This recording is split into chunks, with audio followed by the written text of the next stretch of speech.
ಮಹಿಳೆಯರಿಗೆ ಸಂಬಂಧಿಸಿರೋ ಹಾಗೆ ಸಾಕಷ್ಟು ಕಾರ್ಯಕ್ರಮಗಳಿದ್ದಾವೆ. ವರ್ಷದಿಂದ ವರ್ಷಕ್ಕೆ ಪ್ರತಿ ಬಜೆಟ್ ಅಲ್ಲೂ ಒಂದು ಅತ್ಯಂತ ಉತ್ತಮವಾದ ಕಾರ್ಯಕ್ರಮ ಸೇರ್ಕೊಳ್ತಾನೆ ಬಂದಿದೆ. ಇಡೀ ನಮ್ಮ ಕರ್ನಾಟಕ ಇತಿಹಾಸ ನೋಡಿದ್ರೆ ಅವ್ರದ್ದು ಏನೋ ಕೌಟುಂಬಿಕ ಸಮಸ್ಯೆಯನ್ನು ಬಗೆಹರಿಸ್ಕೊಳ್ಳೋವರೆಗೂ ಅಲ್ಲಿರೋದಕ್ಕೆ ಅವಕಾಶ ಇದೆ.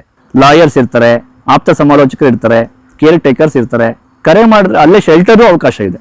ಎಲ್ಲ ರೀತಿಯನ್ನು ಬಳಸ್ಕೊಂಡು ನಾವು ಈಗಾಗಲೇ ಪ್ರಚಾರ ಪ್ರಾರಂಭ ಮಾಡಿದೀವಿ. ಇದು ಒಂದು ವೇದಿಕೆ ಆಗ್ಬೋದು ಅನ್ಸುತ್ತೆ ಪ್ರಚಾರಕ್ಕೆ. ಏನಾದ್ರು ಹೇಳಿದ್ರೆ ಏನು ಗೊತ್ತಾಗಲ್ಲ, ಸುಮ್ಮನೆ ಇರು ಅಂತೀವಿ, ವಯಸ್ಸಾಯ್ತು ಅನ್ನೋ ಕಾರಣಕ್ಕೆ. ಇದು ಖಂಡಿತ ಸಲ್ಲದು. ನಾನು ವಿಕಲಚೇತನರ ಅಧಿಕಾರಿಯಾಗಿದ್ದಾಗ ಒಂದು ದೀರ್ಘಾಯು ಅಂತ ಒಂದು ಕಾರ್ಯಕ್ರಮ ತಗೊಂಡ್ಬರ್ತೀವಿ. 75 ವಾರ ಮಾಡ್ತೀರಾ? ಪ್ರತಿ ವಾರ, ಪ್ರತಿ ಶನಿವಾರ. ಇವಾಗ್ಲೂ ಇವಾಗ್ಲೂ ನಾನು ಅಧಿಕಾರಿ ಆಗಿರ್ಲಿ ಬಿಡ್ಲಿ, ಬರಿತಾ ಟ್ರಸ್ಟ್ ಅವ್ರು ನಮ್ಮ ಜೊತೆ ಇರ್ತಾರೆ. ಅವ್ರು ಏನು ಹೆಚ್ಚಿಗೆ ನನಗೆ ಕಿರೀಟ ಇಡಬೇಕು ಅಂತ ಕೇಳೋದಿಲ್ಲ. ಬೆಳಗ್ಗೆ ಎದ್ದು ಒಂದು 4 ಮಾತು ಒಳ್ಳೆ ಮಾತು ಅವ್ರ ಜೊತೆ ಕಳೆದ್ಬಿಟ್ರೆ ಅಷ್ಟೇ ಸಾಕು. ಈ ಒತ್ತಡ ಸಾಕು, ಈ ಅನಾರೋಗ್ಯಗಳು ಸಾಕು ಅಂತ ಹೇಳ್ತಾರೆ. ನಮ್ಮ ಮುಂದೆನೇ ಮಾತಾಡಿರೋ ಉದಾಹರಣೆ ಇದೆ. ಆಗಲ್ಲ ಸರ್, ನೀವು ಓಲ್ಡೇಜ್ ಹೋಮ್ ತೊಗೊಂಡೋಗ್ಬಿಟ್ರಿ, ನಮ್ಗೆ ಆಗಲ್ಲ ಇವು ಸಾಕೋದಕ್ಕೆ. ವಾಸನೆ ಸರ್, 1 ಕಿಲೋಮೀಟ್ರಿಗೆ ಹೊಡಿತದೆ ವಾಸನೆ. ಪ್ರತಿ ಮಗು ದಿನಕ್ಕೆ 3-4 ಸಲ ಸಾಯುವ ಸಂಭವ ಇರುತ್ತೆ. ನವಜಾತ ಶಿಶು ಮಲಗಿಸಿದ್ರೆ ಉಸಿರುಗಟ್ಟು ಸಾಯುತ್ತೆ ಮಗು. ಹಾಗಾಗಿ ದನದ ಕೊಟ್ಟಿಗೆಯಲ್ಲಿದ್ದ ಎಷ್ಟೋ ಹಿರಿಯರನ್ನ ನಾವು ರಕ್ಷಣೆ ಮಾಡಿದ್ವಿ. ದನದ ಕೊಟ್ಟಿಗೆಯಲ್ಲಿದ್ದವ್ರನ್ನ ಕೊಟ್ಟಿಗೆಯಲ್ಲಿ ಇಟ್ಬಿಟ್ಟಿರ್ತಾರೆ. ಕೊಟ್ಟಿಗೆಯಲ್ಲಿ ಹಾಕ್ಬಿಟ್ಟಿರ್ತಾರೆ ಹಸು ಜೊತೆಗೆ. ಹೌದು. ಹೆಣ್ಮಕ್ಳು ಅಷ್ಟೇ, ಮನೆಯಿಂದ ಒಂದ್ಸಲ ಬಿಟ್ಟು ಆಚೆ ಬಂದ್ರು ಅಂದ್ರೆ ಅವ್ರಿಗೆ ಎಲ್ಲ ರೀತಿಯಲ್ಲೂ ಆಶ್ರಯ ಸಿಗ್ಲಿಕ್ಕಿಲ್ಲ. ಸರ್ಕಾರದ ಯೋಜನೆಗಳಿದ್ದಾವೆ, ಬಳಸ್ಕೊಳ್ಳೋಷ್ಟು ಜ್ಞಾನ ಇರೋದಿಲ್ಲ. ಎಲ್ಲೋ ಬಸ್ ಸ್ಟ್ಯಾಂಡಲ್ಲಿ ಉಳಿಯಕ್ಕೆ ಪ್ರಾರಂಭ ಮಾಡ್ತಾರೆ. ಬಸ್ ಸ್ಟ್ಯಾಂಡಲ್ಲಿ ಉಳಿದ್ರು ಅಂದರೆ ನಾನಾ ರೀತಿಯ ಸಮಸ್ಯೆಗಳು. ಒಂದು ಹೆಣ್ಣು ಆಚೆ ಇದ್ದಾಳೆ ಅಂದರೆ ನಾನಾ ರೀತಿಯ ಸಮಸ್ಯೆಗಳು ಬರ್ತದೆ. ಅವ್ರು ಏನೇ ಸಮಸ್ಯೆಗಳಿದ್ರು ಆ ಒಂದು ಚೌಕಟ್ಟಲ್ಲಿ ಬಗೆಹರಿಸ್ಕೋಬೇಕು, ಮತ್ತು ಸರ್ಕಾರಿ ಸಂಸ್ಥೆಗಳನ್ನ ಬಳಸ್ಕೋಬೇಕು. ಆಚೆ ಮಾತ್ರ ಉಳಿಬಾರ್ದು. ಸರ್ಕಾರದಿಂದ ಏನು ಸೌಲಭ್ಯಗಳಿದೆ ಸರ್? ಅದು ಎಲ್ಲರಿಗೂ ಗೊತ್ತೇ ಇಲ್ವಲ್ಲ, ಎಷ್ಟೊಂದು ಜನಕ್ಕೆ ಏನೂ ಗೊತ್ತೇ ಇರೋಲ್ಲ ಏನೇನಿದೆ. ನೋಡಿ ಸರ್, ಸರ್ಕಾರದಲ್ಲಿ ಮಹಿಳೆಯರಿಗೆ ಸಂಬಂಧಿಸಿರೋ ಹಾಗೆ ಸಾಕಷ್ಟು ಕಾರ್ಯಕ್ರಮಗಳಿದ್ದಾವೆ. ವರ್ಷದಿಂದ ವರ್ಷಕ್ಕೆ ಪ್ರತಿ ಬಜೆಟಲ್ಲೂ ಒಂದು ಅತ್ಯಂತ ಉತ್ತಮವಾದ ಕಾರ್ಯಕ್ರಮ ಸೇರ್ಕೊಳ್ತಾನೆ ಬಂದಿದೆ. ಇಡೀ ನಮ್ಮ ಕರ್ನಾಟಕ ಇತಿಹಾಸ ನೋಡಿದ್ರೆ ಈಗ 181 ಸಖಿ ಒನ್ ಸ್ಟಾಪ್ ಸೆಂಟರ್ ಇದೆ. ಯಾವುದೇ ಸಂಕಷ್ಟದಲ್ಲಿರುವಂಥ ಮಹಿಳೆ 181ಗೆ ಕರೆ ಮಾಡಿಬಿಟ್ಟು ಸರ್ ನನಗೆ ಈ ಥರ ಕಷ್ಟ ಇದೆ ಅಂತ ಹೇಳಿದ್ರೆ ಎಲ್ಲ ರೀತಿಯ ಸೇವೆಯೂ ಅಲ್ಲೇ ಸಿಗುತ್ತೆ. ಕಾನೂನು ಸೇವೆ ಇರ್ಬೋದು, ನಮ್ದು ಆಪ್ತ ಸಮಾಲೋಚನೆ ಸೇವೆ ಇರ್ಬೋದು, ಶೆಲ್ಟರ್ ಬೇಕಾಗಿದೆಯಾ ಬಂದಿರ್ಬೋದು. ಬಂದಿದ್ದು ಅವಳದ್ದು ಏನೋ ಕೌಟುಂಬಿಕ ಸಮಸ್ಯೆಯನ್ನು ಬಗೆಹರಿಸ್ಕೊಳ್ಳೋವರೆಗೂ ಅಲ್ಲಿರೋದಕ್ಕೆ ಅವಕಾಶ ಇದೆ. ದಯಮಾಡಿ ಯಾವುದೇ ಮಹಿಳೆ ನಿಮ್ಗೆ ಏನೇ ಕಷ್ಟ ಇರಲಿ, ಖಂಡಿತ 181ಗೆ ಕರೆ ಮಾಡಿ. ಮಹಿಳಾ ಸಹಾಯವಾಣಿಗೆ ನಿಮಗೆ ಎಲ್ಲ ರೀತಿಯ ಮಾರ್ಗದರ್ಶನ, ಆಪ್ತ ಸಮಾಲೋಚನೆ ಖಂಡಿತ ಸಿಗುತ್ತೆ. 181 ಹೆಂಗ್ ವರ್ಕ್ ಆಗುತ್ತೆ ಸರ್? ಅದು ಒನ್ ಸ್ಟಾಪ್ ಸಖಿ ಅಂತ ಹೇಳಿದ್ರಲ್ಲ, ಆ ಪ್ರಾಜೆಕ್ಟ್ ಹೆಂಗ್ ವರ್ಕ್ ಆಗ್ತಾ ಇದೆ ಸರ್? ಸಖಿ ಒನ್ ಸ್ಟಾಪ್ ಸೆಂಟ್ರು 181 ಹೆಲ್ಪ್ಲೈನು ಬೆಂಗಳೂರಲ್ಲಿ ಇದೆ. ನಮ್ದು ಯಾವುದೇ ಕರ್ನಾಟಕದ ರಾಜ್ಯದ ಮಹಿಳೆ ಕರೆ ಮಾಡಿದ್ರೆ ಡೈರೆಕ್ಟಾಗಿ ಬೆಂಗಳೂರು ಕನೆಕ್ಟ್ ಆಗುತ್ತೆ. ಬೆಂಗಳೂರು ಕನೆಕ್ಟ್ ಆಗಿ ಯಾವ ಜಿಲ್ಲೆಯ ಸಮಸ್ಯೆ ಇದು ಅಂತೇಳಿ ಅಲ್ಲಿ ಫೈಂಡ್ ಔಟ್ ಆಗಿ ಆ ತಕ್ಷಣವೇ ಸಂಬಂಧಪಟ್ಟ ಜಿಲ್ಲೆಗೆ ಕನೆಕ್ಟ್ ಮಾಡ್ತಾರೆ. ಎಲ್ಲ ಜಿಲ್ಲೆಯಲ್ಲೂ ಜಿಲ್ಲಾ ಕೇಂದ್ರದಲ್ಲಿ ಒಂದೊಂದು ಸಖಿ ಒನ್ ಸ್ಟಾಪ್ ಸೆಂಟರು ಈಗಾಗಲೇ ಸೆಟಪ್ ಆಗಿರುತ್ತೆ. ಅಲ್ಲಿ ಫೋನ್ ಇರುತ್ತೆ 181. ಇಲ್ಲಿ 24x7 ಕೆಲಸ ಮಾಡ್ತಾ ಇರ್ತಾರೆ. ಎನಿ ಟೈಮ್ ಕಾಲ್ ರಿಸೀವ್ ಮಾಡಿ ಆ ಮಹಿಳೆಗೆ ಸಾಂತ್ವನ ಅಥವಾ ಮಾರ್ಗದರ್ಶನ, ಸಲಹೆ, ಆಪ್ತ ಸಮಾಲೋಚನೆ ಮಾಡೋದಕ್ಕೆ ಸನ್ನದ್ಧವಾಗಿರ್ತಾರೆ. ಅದು ಏನೇ ಸಮಸ್ಯೆ ಇದ್ರೂ ಪರಿಹಾರ, ಏನೇ ಸಮಸ್ಯೆ ಇದ್ರೂ ಪರಿಹಾರ ಮಾಡ್ತೀವಿ ಸರ್. ನಮ್ಮಲ್ಲಿ ಲಾಯರ್ಸ್ ಇರ್ತಾರೆ, ಆಪ್ತ ಸಮಾಲೋಚಕರು ಇರ್ತಾರೆ, ಕೇರ್ ಟೇಕರ್ಸ್ ಇರ್ತಾರೆ. ಕರೆ ಮಾಡಿದ್ರೆ ಅಲ್ಲೇ ಶೆಲ್ಟರು ಅವಕಾಶ ಇದೆ. ಈ ಸರ್ಕಾರದಿಂದ ಇರೋ ಯೋಜನೆ ಎಷ್ಟೋ ಈಗಿನ ವಿದ್ಯಾರ್ಥಿಗಳಿಗೂ ಗೊತ್ತಿಲ್ಲ, ಯಾರಿಗೂ ಗೊತ್ತೇ ಇಲ್ವಲ್ಲ ಸರ್? ಸರ್, ನಾವು ನೋಡಿ ಹೆಚ್ಚಿನದಾಗಿ ನಾವು ಸಾಮಾಜಿಕ ಜಾಲತಾಣಗಳನ್ನ ಬಳಸ್ಕೊತಾ ಇದ್ದೀವಿ. ಅಂಗನವಾಡಿ ಕಾರ್ಯಕರ್ತೆ, ಸಹಾಯಕಿ, ಆಶಾ ಕಾರ್ಯಕರ್ತೆ, ಸ್ವಸಹಾಯ ಗುಂಪುಗಳು, ಎಲ್ಲ ರೀತಿಯನ್ನು ಬಳಸ್ಕೊಂಡು ನಾವು ಈಗಾಗಲೇ ಪ್ರಚಾರ ಪ್ರಾರಂಭ ಮಾಡಿದ್ದೀವಿ. ಇದು ಒಂದು ವೇದಿಕೆ ಆಗ್ಬೋದು ಅನ್ಸುತ್ತೆ ಪ್ರಚಾರಕ್ಕೆ. ಹಿರಿಯ ನಾಗರಿಕರಿಗೆ ಏನೇನು ವ್ಯವಸ್ಥೆ ಇದೆ ಸರ್, ಅಂದರೆ ಸೌಲಭ್ಯಗಳು ಸರ್ಕಾರದಿಂದ? ಅತ್ಯಂತ ಸಂಕಷ್ಟದಲ್ಲಿ ಇರೋರು ಹಿರಿಯ ನಾಗರಿಕರು ಅಂದರೆ ತಪ್ಪಾಗಲಾರ್ದು. ಕುಟುಂಬದಲ್ಲೇ ಇರ್ಬೋದು, ಸಮಾಜದಲ್ಲೇ ಇರ್ಬೋದು, ಯಾವುದೇ ವ್ಯವಸ್ಥೆಯನ್ನು ತಗೊಳ್ರಿ, ಅವರನ್ನು ಎಲ್ಲೋ ಒಂದು ರೀತಿ ನಾವು ನೆಗ್ಲೆಕ್ಟ್ ಮಾಡ್ತಾ ಇದ್ದೀವಿ ಅಂತ ನನ್ನ ಈ 12-13 ವರ್ಷ ಅನುಭವದಲ್ಲಿ ಅನಿಸ್ತಾ ಇದೆ. ಎಲ್ಲ ಅವರೇ ಬೆಳೆಸಿರ್ತಾರೆ, ನಮ್ಮನ್ನು ಇಲ್ಲಿಗೆ ಬರೋದಕ್ಕೆ ಅವರೇ ಕಾರಣ. ಏನಾದ್ರು ಹೇಳಿದ್ರೆ ಏನು ಗೊತ್ತಾಗಲ್ಲ, ಸುಮ್ಮನೆ ಇರು ಅಂತೀವಿ, ವಯಸ್ಸಾಯಿತು ಅನ್ನೋ ಕಾರಣಕ್ಕೆ. ಇದು ಖಂಡಿತ ಸಲ್ಲದು. ನಾವೆಲ್ಲ ಈ ಸಮಾಜ ಇವತ್ತು ನಮ್ಮ ವಿಶೇಷವಾಗಿ ಭಾರತೀಯ ಸಂಸ್ಕೃತಿ ಈ ಮಟ್ಟಕ್ಕೆ ಉಳಿದಿದೆ ಅಂದರೆ ನಮ್ಮ ಹಿರಿಯರೇ ಕಾರಣ.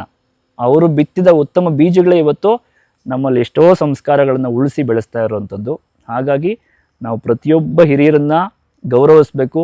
ಇಂದಿನ ಯುವಜನತೆ ಅವರ ಅನುಭವದ ಸಾರವನ್ನು ಹೀರಬೇಕಾಗಿದೆ. ಸಾಕಷ್ಟು ಇವತ್ತು ಡೈವರ್ಸ್ ಆಗ್ತಾ ಇದ್ದಾವೆ.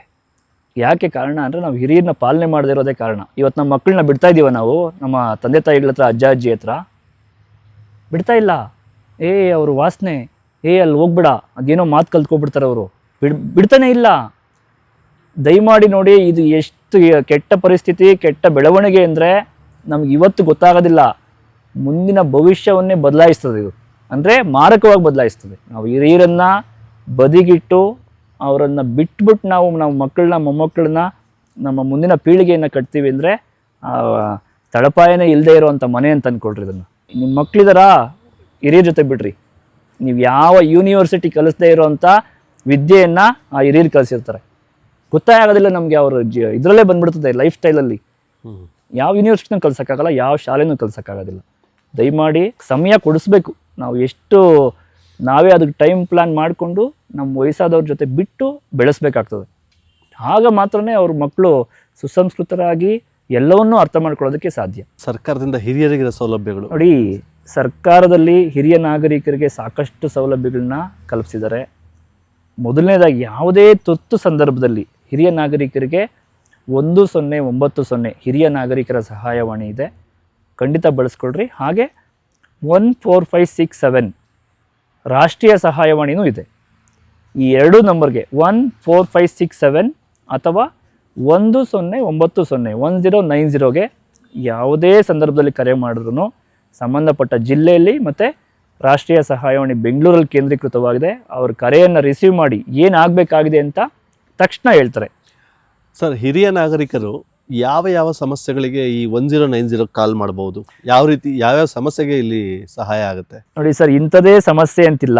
ಹಿರಿಯ ನಾಗರಿಕರಿಗೆ ಯಾವುದೇ ರೀತಿಯ ಸಮಸ್ಯೆಗಳು, ಅವ್ರ ಮನೆಯಲ್ಲಿ ತೊಂದರೆ ಕೊಡೋದಿರ್ಬೋದು, ಸರ್ಕಾರಿ ಕಚೇರಿಗಳಲ್ಲಿ ಬೇಗ ಟ್ರೀಟ್ ಮಾಡ್ತಾ ಇಲ್ಲ ಅನ್ನೋದಿರ್ಬೋದು, ಮಕ್ಕಳಿಂದ ಆಸ್ತಿ ವಂಚನೆ ಆಗಿರ್ಬೋದು, ಇದೇ ಸೈಬರ್ ವಂಚನೆಗಳಾಗಿರ್ಬೋದು, ಯಾವುದೇ ರೀತಿಯ ವಂಚನೆಗಳಿರ್ಬೋದು, ಅವ್ರ ಕಷ್ಟಕ್ಕೆ ಸಿಕ್ಕಾಕೊಂಡಿರೋಂಥ ಯಾವುದೇ ಸಂದರ್ಭದಲ್ಲಿ ಈ ಸಹಾಯವಾಣಿಗಳನ್ನು ಬಳಸ್ಕೊಂಡ್ರೆ ಬೇಗ ಒಂದು ಅನುಕೂಲ ಪಡ್ಕೊಳ್ಳೋದಕ್ಕೆ ಅನುವಾಗುತ್ತೆ. ಹಾಗೆ ಇದನ್ನು ಹೊರತಾಗಿಯೂ ಹಿರಿಯ ನಾಗರಿಕರಿಗೆ ಸಾಕಷ್ಟು ಕಾರ್ಯಕ್ರಮಗಳು ನಮ್ಮ ಕರ್ನಾಟಕ ರಾಜ್ಯ ಸರ್ಕಾರ ಹಾಗೂ ಭಾರತ ಸರ್ಕಾರ ಕೊಟ್ಟಿದೆ. ಅವನ್ನೆಲ್ಲವೂ ಬಳಸ್ಕೊಳ್ಬೇಕಾಗಿದೆ. ಉದಾಹರಣೆಗೆ ಕರ್ನಾಟಕ ಸರ್ಕಾರದಿಂದ ಎಲ್ಲ ಹಿರಿಯ ನಾಗರಿಕರಿಗೆ ಗುರುತಿನ ಚೀಟಿ ಕೊಡ್ತಾ ಇದ್ದೀವಿ. ಎಲ್ಲ ನಮ್ಮ ಕರ್ನಾಟಕದ ಎಲ್ಲ ಜಿಲ್ಲೆಗಳಲ್ಲೂ ಹಿರಿಯ ನಾಗರಿಕರಿಗೆ ವೃದ್ಧಾಶ್ರಮಗಳಿದ್ದಾವೆ. ಯಾರು ಮಕ್ಕಳಿರೋದಿಲ್ಲ, ಎಲ್ಲೋ ಬೇರೆ ಕಡೆ ಹೋಗಿ ಸೆಟ್ಲ್ ಆಗಿಬಿಟ್ಟಿರ್ತಾರೆ, ಅಥವಾ ಮನೇಲಿ ಇರೋದಕ್ಕೆ ಅವ್ರಿಗೆ ಇಷ್ಟ ಆಗ್ತಾ ಇಲ್ಲ, ಅವರೆಲ್ಲರೂ ವೃದ್ಧಾಶ್ರಮಗಳನ್ನ ಬಳಸ್ಕೊಳ್ಬೋದು. ಎಲ್ಲ ಜಿಲ್ಲೆಯಲ್ಲೂ ಇದೆ, ಎಲ್ಲ ತಾಲೂಕಲ್ಲೂ ಆಲ್ಮೋಸ್ಟ್ ಆಗ್ತಾ ಇದೆ. ಮತ್ತು ಎಲ್ಲ ಜಿಲ್ಲಾ ಕೇಂದ್ರಗಳಲ್ಲಿ ಹಿರಿಯ ನಾಗರಿಕರ ಹಗಲು ಯೋಗಕ್ಷೇಮ ಕೇಂದ್ರಗಳಿದ್ದಾವೆ. ಅಂದರೆ ಸರ್, ಉದಾಹರಣೆಗೆ ಮನೆಯಲ್ಲಿ ಟೈಮ್ ಕಳಿಯೋಕೆ ಆಗ್ತಾ ಇಲ್ಲ, ಇವತ್ತು ನಾವು ಯಾರು ಹಿರಿಯರಿಗೆ ರಿಮೋಟ್ ಕೊಡ್ತಾ ಇಲ್ಲ ಟಿವಿದು. ಅಂದರೆ ಚಿಕ್ಕ ಮಕ್ಕಳಿಗೆ ಡೇ ಕೇರ್ ಮಾಡ್ತೀವಲ್ಲ, ಆ ಥರನಾ? ಎಸ್, ಅದೇ ಥರ ಹಿರಿಯ ನಾಗರಿಕರಿಗೂ ಸಹ ಡೇ ಕೇರ್ ಸೆಂಟರ್ಸು ವ್ಯವಸ್ಥೆ ಮಾಡಿದ್ದೀವಿ. ಅಲ್ಲಿ ಒಂದು ಟಿ ವಿ ನೋಡ್ಬೋದು, ಪೇಪರ್ ಓದ್ಬೋದು, ಕತೆ ಬುಕ್ ಓದ್ಬೋದು, BP ಚೆಕ್ ಮಾಡ್ಕೋಬೋದು, ಶುಗರ್ ಮಾಡ್ಕೋಬೋದು, ಮತ್ತು ಎಲ್ಲ ರೀತಿಯ ಎಂಟರ್ಟೈನ್ಮೆಂಟ್ ವರ್ಕ್ಸು ಅಲ್ಲಿ ಆಗ್ತಾ ಇರುತ್ತೆ. ಅಲ್ಲಿ ಕಾಲ ಕಳೆದು ಮನೆಗೆ ಹೋಗ್ಬೋದು. ಓಕೆ, ಇದನ್ನು ಸ್ವಲ್ಪ ಸಂಕ್ಷಿಪ್ತವಾಗಿ ಹೇಳಿ ಸರ್. ಎಲ್ಲಿಂದ ಶುರು ಆಗಿದೆ, ಯಾವಾಗಲಿಂದ ಶುರು ಆಗಿದೆ, ಎಲ್ಲೆಲ್ಲಿರುತ್ತೆ, ಅಲ್ಲಿ ಫೆಸಿಲಿಟಿಗಳೇನು, ಅಲ್ಲಿ ಯಾರು ಬೇಕಾದ್ರೂ ಹೋಗ್ಬೋದಾ, ಹೇಗೆ, ಉಚಿತನಾ? ನೋಡಿ ಸರ್, ಎಲ್ಲ ಜಿಲ್ಲೆಗಳಲ್ಲಿ ನಮ್ಮ ವಿಕಲಚೇತನರು ಮತ್ತು ಹಿರಿಯ ನಾಗರಿಕರ ಸಬಲೀಕರಣ ಇಲಾಖೆಯ ಮೂಲಕ ಒಂದು ಹಿರಿಯ ನಾಗರಿಕರ ಹಗಲು ಯೋಗಕ್ಷೇಮ ಕೇಂದ್ರವನ್ನು ಪ್ರಾರಂಭ ಮಾಡಬೇಕು ಅಂತ ಸುಮಾರು 2014-15 ಇಸ್ವಿಯಿಂದ ಇದು ಪ್ರಾರಂಭವಾಗಿದೆ. ಎಲ್ಲ ಜಿಲ್ಲೆಗಳಲ್ಲೂ ಈ ಒಂದು ಹಗಲು ಯೋಗಕ್ಷೇಮ ಕೇಂದ್ರ ಸೆಟಪ್ ಮಾಡಿದರೆ ಯಾವುದೇ ಹಿರಿಯ ನಾಗರಿಕರು ನೋಂದಣಿ ಮಾಡಿಕೊಂಡು ಉಚಿತವಾಗಿ ಅಲ್ಲಿ ಸೌಲಭ್ಯಗಳನ್ನು ಪಡ್ಕೊಳ್ಬೋದಾಗಿದೆ.